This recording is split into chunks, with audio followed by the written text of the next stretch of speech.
Hi there, these comments are for MC, and I am Michael, the founder, owner, and the materials writer for all of your lessons at the 7-step system to pass a TOEFL IBT. And I'm going to listen to, it looks like, a integrated speaking practice test about the internet. All right, here we go.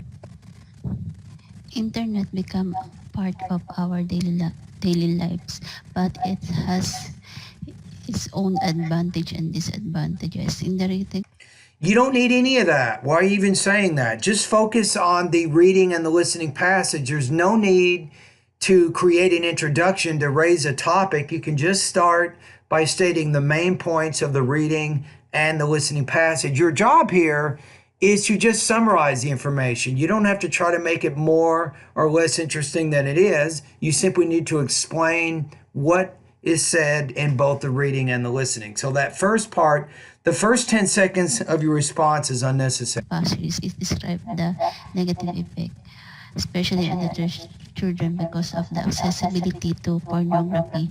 For example, the child, a 13-year-old child. Let's say, for example, according to the author of the reading passage.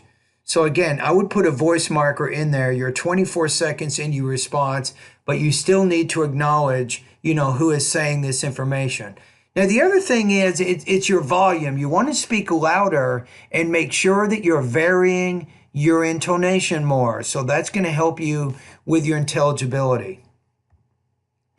Met a guy in the chat room, then eventually she got molested by that guy repeatedly.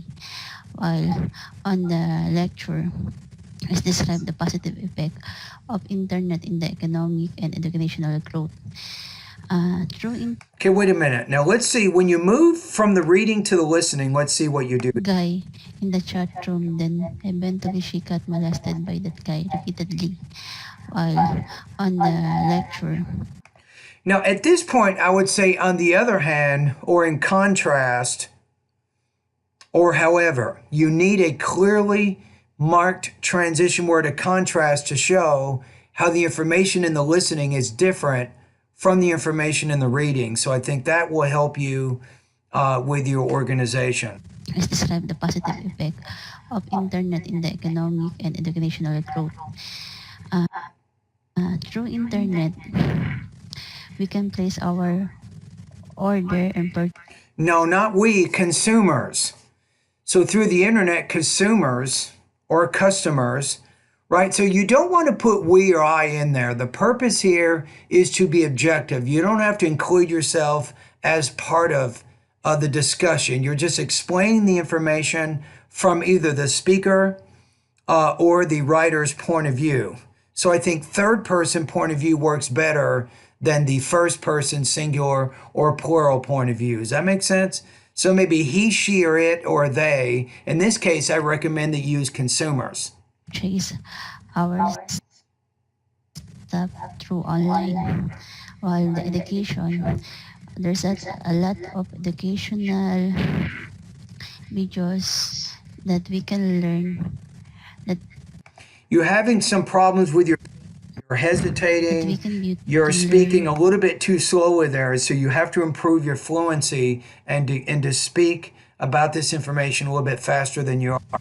In our school.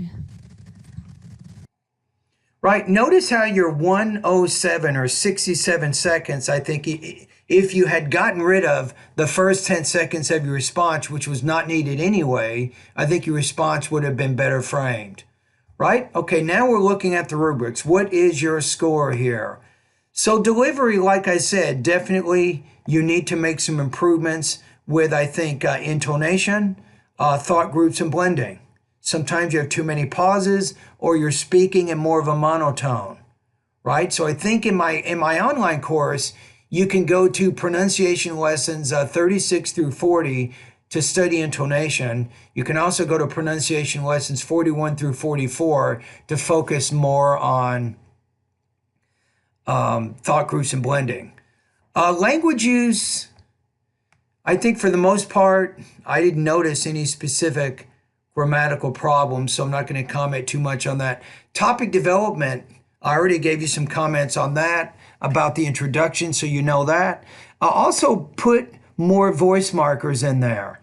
If you go to the speaking part of my course, I actually have a good lesson which will help you with voice markers. Let me go look at it. Give me a quick second here. I can find it.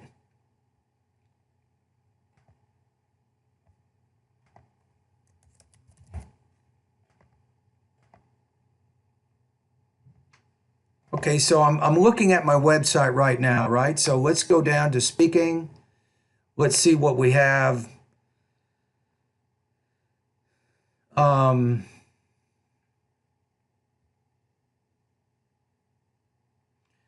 where is it? I think overall, this one, it's speaking lesson 7.1, paraphrasing with voice markers. Check out that lesson. That's a good lesson for you. Maybe lesson 7.2, getting the main idea, integrated speaking plus writing rubrics. But maybe that one you already know, but for sure, lesson 7.1. All right, so let's go back. Your score here. I'm going to put you at about 2.5 out of 4 and 19 points out of 30 on this practice test.